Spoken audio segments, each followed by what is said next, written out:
அன்பிற்குரியவர்களே, இஸ்லாம் முகமதிய மதத்திலே அவருடைய தலைவர் முகமது நபி, தீர்க்கதரிசி, ப்ராஃபெட், ஒரு அருமையான நிகழ்ச்சியை அவருடைய குர்ஆன்ல சொல்லப்பட்டிருக்கிறது. ஒவ்வொரு வெள்ளிக்கிழமையும் அவர் மக்களுக்கு இறை வார்த்தையை போதிப்பார். அப்படி போதித்துக் கொண்டிருந்த பொழுது ஒரு நாள் ஒரு ஈச்ச மரம், பேரீச்சம் மரம் அழ ஆரம்பித்தது. கதறி கதறி அழுது கொண்டிருக்கிறது. உடனே இவர் ஈச்ச மரத்தை பார்த்து, ஏன் அழுகிறாய் என்று கேட்கிறார். அது பதில் சொல்லவில்லை. ஏன் அழுகிறாய்? அருகில் சென்று கட்டிப்பிடித்து கேட்கிறாய், ஏன் அழுது கொண்டிருக்கிறாய்? ஈச்ச மரம் சொல்லுகிறது, ஒவ்வொரு வெள்ளிக்கிழமையும் எவ்வளவு அருமையான இறை வார்த்தைகளை மக்களுக்கு மட்டும் எடுத்துச் சொல்லுகிறீர்கள், படைப்புக்கு சொல்லவில்லையே. அதே கடவுள் தானே எங்களுக்கு பிறப்பை கொடுத்தார், நாங்களும் அவருடைய குழந்தைகள் தானே. எங்களுக்கு இறை வார்த்தை இல்லையா? எங்களை நேசிப்பவர் கடவுள் அல்லவா? நேசிக்கிறாரா இல்லையா? இறைவன் எங்களுக்கு ஏதாவது நல்ல வார்த்தைகளை சொல்கிறாரா? எங்களுக்கு ஏன் இறை செய்தியை கொடுக்கவில்லை? ஆழ ஆரம்பிச்சு.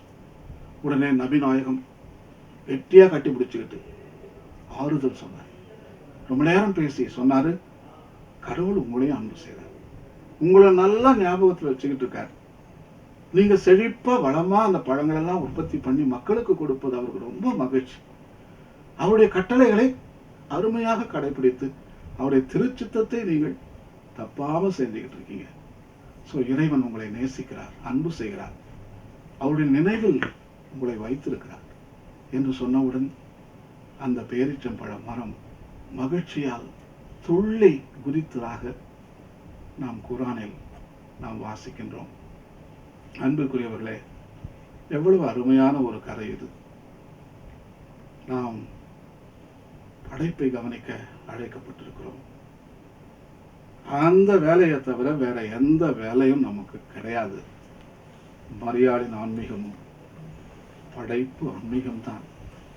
மரியாள் இந்த உலகத்தில் இருக்கக்கூடிய ஒவ்வொரு உயிரையும் நேசிக்கின்றார். அது தாவரமாக இருக்கலாம், கல்லாக இருக்கலாம், மனிதனாக இருக்கலாம், பூச்சியாக இருக்கலாம். இறைவனுடைய அன்பை அவர்களுக்கு வாரி வழங்கி கொண்டிருக்கிறார்கள். மரியாளின் ஆன்மீகம், இயேசுவின் ஆன்மீகம், இந்த இரண்டுமே படைப்பை மையமாக கொண்ட ஆன்மீகம்.